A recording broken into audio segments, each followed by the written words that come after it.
Justice, bienvenue pour cette newsletter du mois de juin. Notre invité aujourd'hui est Christophe Ordureau, président de la Jeune Chambre économique de Châteauroux. Avant ton handicap, il y a ton potentiel. C'est une action qui a pour objectif d'aider les personnes avec un handicap physique à se réinsérer durablement dans l'emploi. Comment vous est venue cette idée qui est véritablement une idée de la Jeune Chambre économique de Châteauroux? Alors, l'idée est venue simplement entre un échange entre Cap Emploi et nous-mêmes. L'idée était simplement d'aider, d'avoir des personnes extérieures au cadre de Cap Emploi et de Haut et Prométhée, afin de coacher des personnes qui sont en difficulté à retrouver du travail. Et donc nous avons mis en place une organisation en termes de formation, coaching à l'entretien et aussi rédaction de CV, etc., et toute la procédure de recrutement.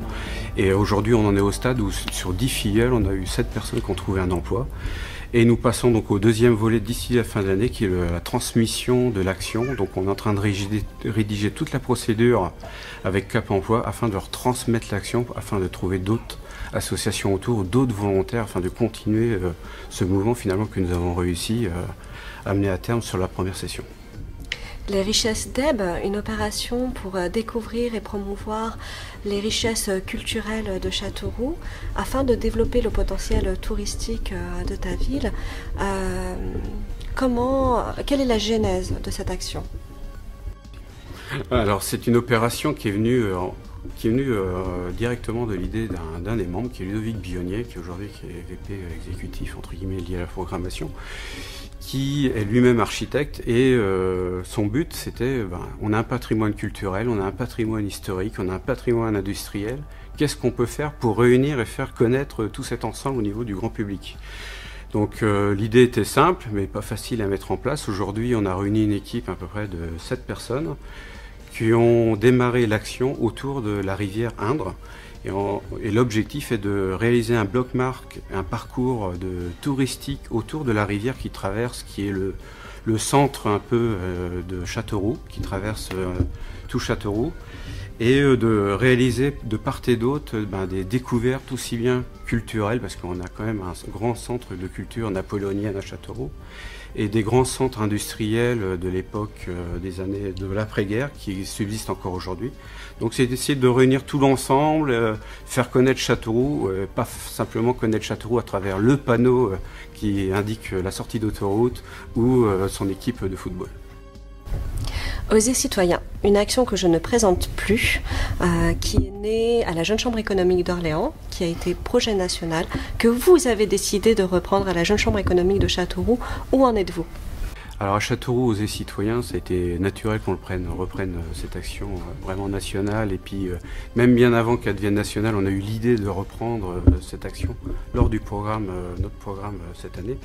Donc c'est Anne-Laure Baudin qui mène l'action. Aujourd'hui on en est au stade du recrutement de bénévoles, on en est à 10, on a déjà pris les photos. L'objectif c'est d'arriver à 36 à la fin de l'année afin de valoriser vraiment les jeunes des associations de Châteauroux. Et même autour de Châteauroux, parce qu'on a des jeunes bénévoles de Issoudun, de La Châtre, à 30 km autour de Châteauroux, où on va essayer de réunir un peu l'ensemble du Berry Sud, qui est le 36, afin d'une manifestation autour de la fin de l'année, ou valorisant 36 bénévoles autour d'une manifestation de récompense, exposition photo, interview, etc. Dans ton parcours Jeune Chambre, quelle est l'action qui t'a le plus marqué? Alors l'action qui m'a le plus marqué, c'est ma première action finalement, qui était une grosse action d'envergure nationale.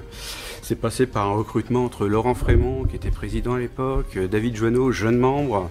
C'était l'action Gisolou, où finalement on découvre le mouvement à travers une action, et celle-ci m'a fait vraiment, c'est devenu un peu viscéral quelque part, m'a fait découvrir la Jeune Chambre à travers une action nationale, des rencontres au niveau institutaire, des chambres consulaires, plein de partenaires. On a réuni quand même 38 partenaires, donc beaucoup d'échanges autour de Gisolou, un budget de 115 000 €.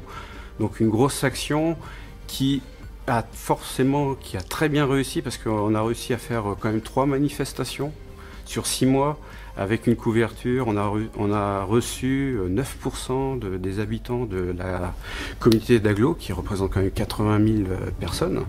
Donc pour nous, ça a été un véritable succès et ce qui nous a propulsé un mini-groupe, parce que ça nous a soudés. Et aujourd'hui, le mini-groupe continue de travailler ensemble à travers le bureau, soit à travers d'autres actions.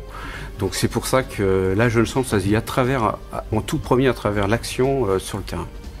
Et aujourd'hui, la deuxième action, je dirais, qui nous tient vraiment à cœur, c'est ULM Academy, qui est menée par Jérôme Gillard, et lui, c'est vraiment de cœur qui mène ça.